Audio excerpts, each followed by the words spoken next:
Magandang araw mga kaibigan.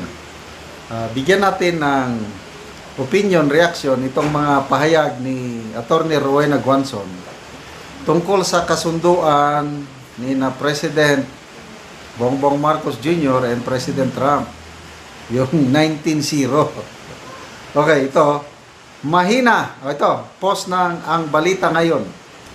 Sabi ni Attorney Guanzon, mahina, sayang ang gastos. Ito, sabi pa niya, itong presidente ng Indonesia, load lang gastos. Load, tawag lang ba? Load lang ang gastos. Yung 32% tariff nila, ginawang 19%. Yung sa atin, full force pa ang delegation at gastos. Magkano kayang gastos? Pero 1% lang binaba. Unless iba ang pakay. Unless mahina talaga at joke only yung tough negotiator ni Trump. Yan, Attorney Rowena Guanzon. Salamat po, Attorney Rowena Guanzon, pagpapaka-ingay o pagpapakabana kung sa Bisaya. Kahit kahit sinasabi na Attorney Guanzon nakakamping siya, no problem sa akin. Wala, hindi naman problema kung kakamping ka. Basta importante, may consistency. Ano yung consistency? Maraming kakamping ngayon, noong una, grabing batikos nila sa Marcos. Ngayon, tahimik sila. Si Attorney Rowena Guanzon lang ang the only one remaining. Last man standing. Attorney Rowena Guanzon, consistent, anti-Marcos mula noon hanggang ngayon. Sayang, hindi tayo naniwala kay Attorney Guanzon bago mag-eleksyon noong Mayo 2022. Magnanakaw yan, sabi niya noon. Tayo naman, galit tayo kay Attorney Guanzon. Ngayon, mahal na natin si Attorney Rowena. Ayun. Example. Ito, may nabasa kong post. I don't know sinong nag-post. Yung other ASEAN states, hindi pa naimbita, hindi pa pumunta ng White House. Si PBBM lang ang inimbita. So, akala natin pride and honor ng Pilipinas dahil yung presidente lang natin ang inimbita. Yung pala, nakakahiyang resulta. Other ASEAN states, ito, Indonesia, pinatawan sila ng mataas, nakipag-negotiate.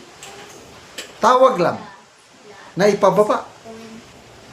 Other countries, kagaya ng Thailand, Malaysia, Vietnam, ganun din. Hindi pa sila nagpunta ng US, kailang, basta nabasa ko yung post, maganda na, naging advantageous both countries, yung mga kasunduan dahil sa magandang pag-negotiate ng mga presidente nila. Ang sa atin,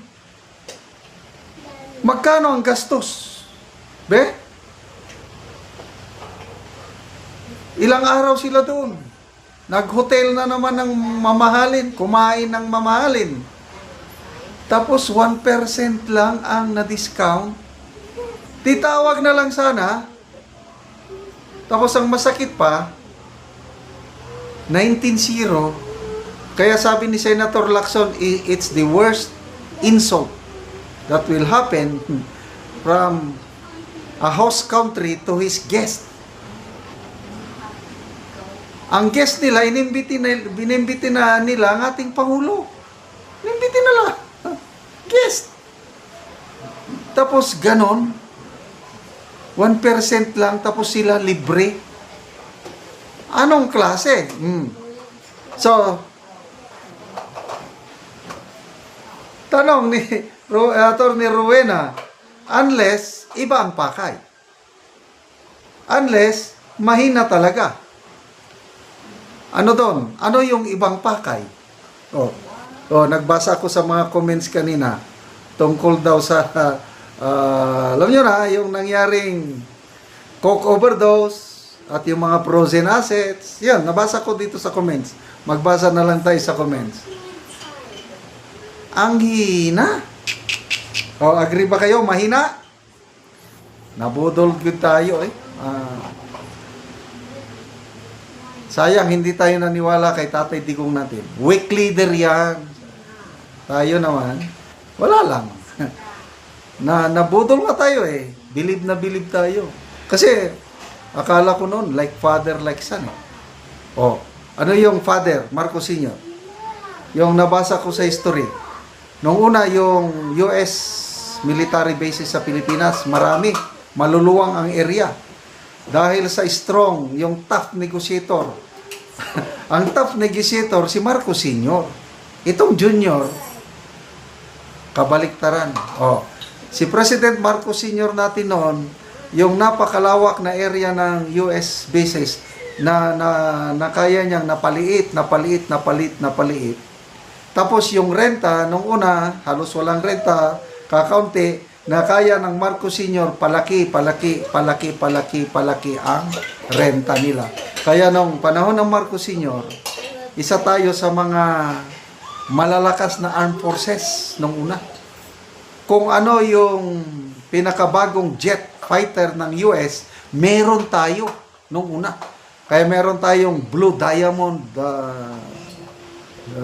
pilots. Nung nawala na ang Marcos Sr., wala na hanggang ngayon. So, ano yan? Tough negotiator? Wala. Atik-atik lang yung post ni Donald Trump na yan. Nung una, medyo believe ako dito kay Donald Trump. Ngayon, unti-unti nang naglalaho ang talagang kung ano yung interest nila, inuuna.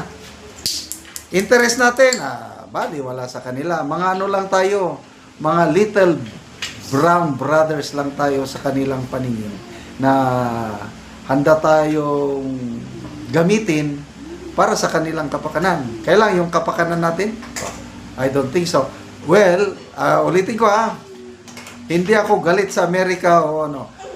America is a great country, beautiful with beautiful people, with lots of opportunities. Kailan itong policy ng policy ng gobyerno nila talagang